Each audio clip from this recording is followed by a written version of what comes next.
For those who come here seeking God, may God go with you. For those who come embracing life, may life return your affections. And for those who come to seek a path, may a way be found, and the courage to take it step by step. Before I became a minister, I attended a retreat for the working group I was part of in the company I was working for. You may be familiar with these team building sessions. Maybe you've been to them yourselves, but they present you with physical challenges to promote your personal growth and also to kind of get you to gel as a team.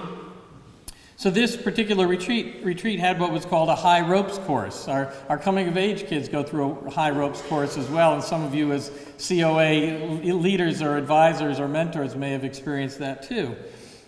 So at this high ropes course, there are a series of platforms that are built way up in the trees, and there are differing levels of challenge that you have to get from one platform to the next. And you're strapped into a safety harness, so you're not going to actually fall, but these challenges become progressively harder. So you climb up a tree, and you get to the first platform, and presumably your teammates are on the ground supporting you and cheering you on.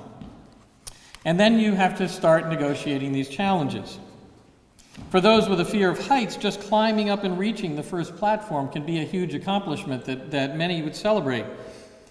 And as I say, each challenge gets harder and harder as you go along.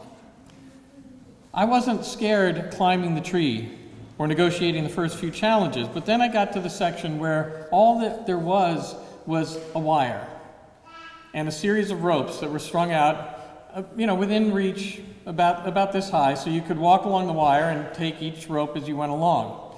And I did fine as I went along the wire until I got to the place where I couldn't reach the next rope without letting go of this rope.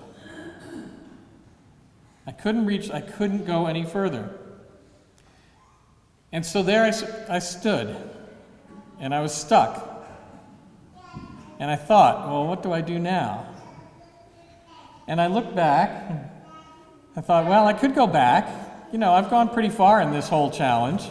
I could go back. There's no shame in that, right? And then I thought, well, I could just stand here for a while and see what happens. But to go forward, I would have to let go of this rope so I could reach the next rope.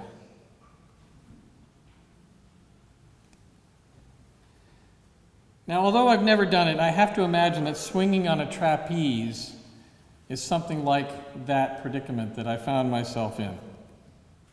When you're swinging on a trapeze bar, as we saw in the video, you have to make a choice.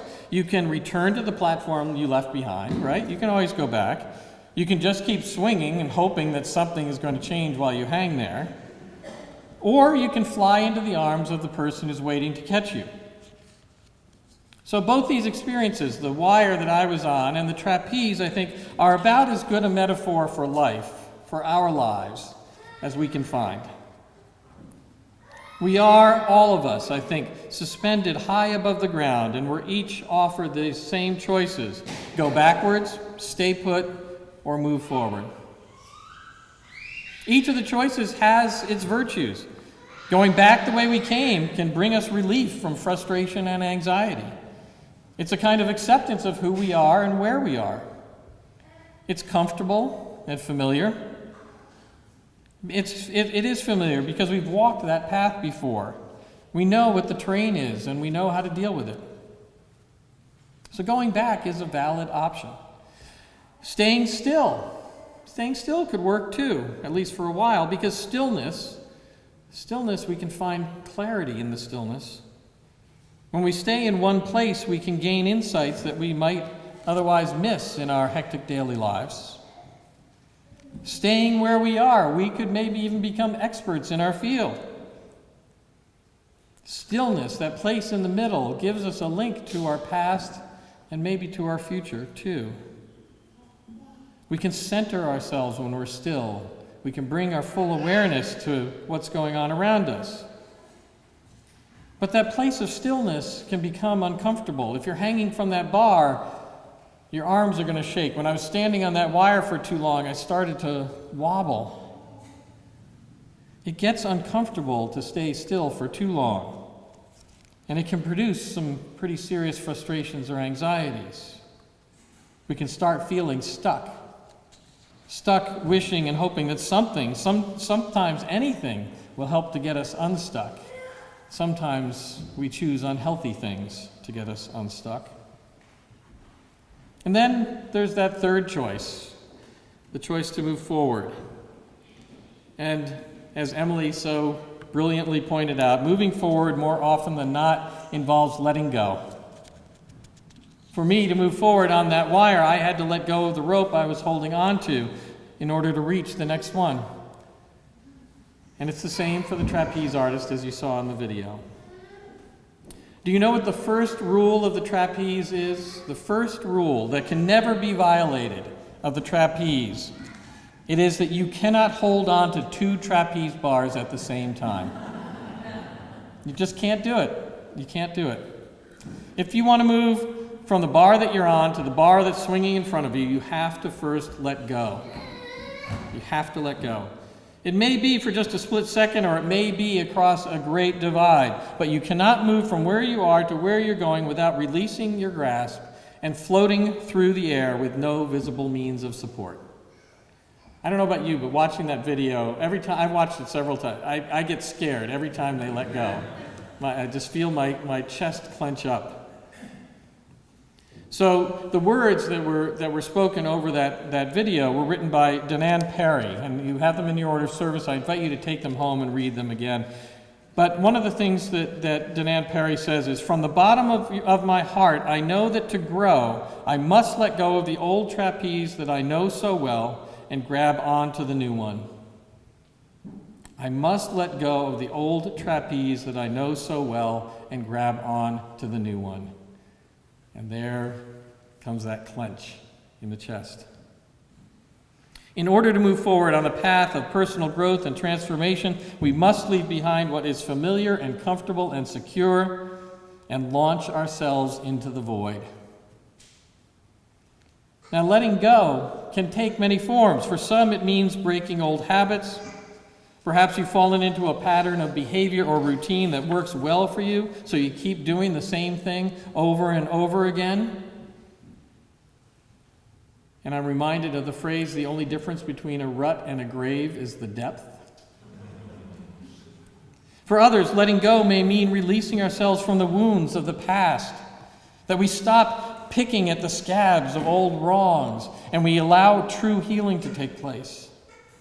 This is the path of reconciliation and forgiveness. And for others still, it may mean developing a spiritual practice and perspective in which, as my friend, the Reverend Derek Jackson says, we learn to hold on to life more lightly. We learn to hold on to life more lightly. And that's a pretty Buddhist approach to the whole letting go thing. One of the central tenets of the Buddhist faith is a belief that all things in life are transient. Because everything changes, because nothing is permanent, the Buddhist learns to let go of his or her attachment to things. This is best illustrated, I think, by something a Zen master told a journalist once who was interviewing him. When asked to summarize the teachings of the Buddha, the master pointed to a beautiful ceramic teacup sitting on a nearby shelf. "Do you see this teacup?" the master said. "I love it very much. It was a gift from a dear friend of mine. I like the way the colors swirl. I like the heft of it. It holds just the right amount of tea.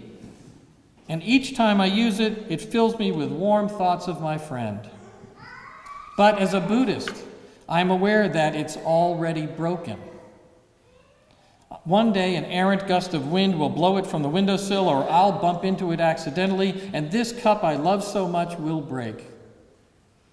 There's nothing I can do about that. In a way, the cup is already broken. But when I realize that, it makes me love it all the more right now.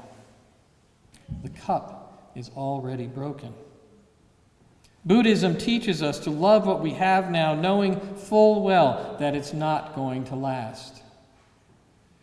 To go back to our trapeze analogy, we must learn to firmly grasp each trapeze bar that we're on, but we mustn't hold on for dear life. At any particular moment, we have to be prepared to let go for dear life. And this, I think, is what I mean by holding on to life lightly. Letting go sounds like such a simple and easy thing, doesn't it? Just relax your muscles, release your grip. But it's actually very risky business. It takes preparation and practice, and for some of us, I can tell you, years of therapy. It takes incredible mental discipline to overcome the body's natural tendency to hold on to what is safe and solid. I remember how paralyzed and frozen I felt up on that wire, unable to let go of the rope that I was holding because the next rope was just out of reach. Letting go requires us to trust in ourselves, to trust in others, to trust in the power of the universe to catch us on the other side of that empty void. To let go is to cast our lot with the uncertain and the unknown, perhaps even the unknowable. And that takes something more than trust. I think it takes faith. And so, just briefly, I want to tell you what I think we need to take a leap of faith, to launch ourselves into the unknown. I think the first thing we need is a clarity of purpose. To make a leap of faith, we have to have a sense of why we're about to do what we're about to do. And this, of course, requires self-awareness and self-knowledge. It implies that we know of ourselves what our calling is, what our unique contribution to the world will be. A strong sense of purpose empowers us to focus our attention, and it keeps us from becoming distracted by the demons that lurk at the edge of the abyss. In his book, The Alchemist, Paul Coelho refers to what he calls our personal legend, which is really our authentic self. And he says that when you discover your personal legend, the universe conspires to help you achieve it. When you discover your personal legend, your unique purpose in life, the universe conspires to help you achieve it. So having a clarity of purpose helps if you're going to be stepping out into the void, letting go of that bar. The second piece is we need to do our homework. You don't do it spontaneously. You spend the time to learn. You lay the foundation. Those guys up on the trapeze bar and that woman, they didn't just start doing it that way. Leaps of faith are not, or at least should not be, impulsive acts. Before we jump out of an airplane, it's good to check the safety record of the skydiving school you're going to. And then there's a third piece that kind of flows from that second. Part of the preparation that's required is to round up a network of support. Emily's overly enthusiastic friends who encouraged her to ask that guy out on a date. It is so much easier to make a leap of faith when we have people who are there to champion and cheerlead for us. Then finally, and perhaps most importantly, to take that leap of faith, we must be open to surprise. No matter how well prepared we are, no matter how much investigation and analysis we do, no matter how clearly we see the path unfolding before us, the universe throws a mean curveball. To take a leap of faith is to take a risk that things won't turn out as we had planned. When I went to seminary, I had absolutely no intention of being right here, right now, before you, giving a sermon. It's not what I had meant to do, but it was what I was meant to do. Fear of failure holds us back from letting go and encourages us to retreat. It keeps us from becoming who we were meant to be. If we are able to remain open to surprise, if we pay attention and respond to the unexpected, if we invite the unknown and the inconceivable into our lives, we may just soar to new heights. So here we are, all of us, high in the air, faced with this dilemma. We can choose to return to the safety of the platform behind us. There's no shame in that. Or we can, at least in theory and at least for a time, stay where we are, maybe even until our legs or arms give out. Or we can release the vice-like grip we have on the thing that we're clinging to. We can let go, and we can take a leap into an uncertain future. Which of these will we choose? This day and every day, I wish you peace.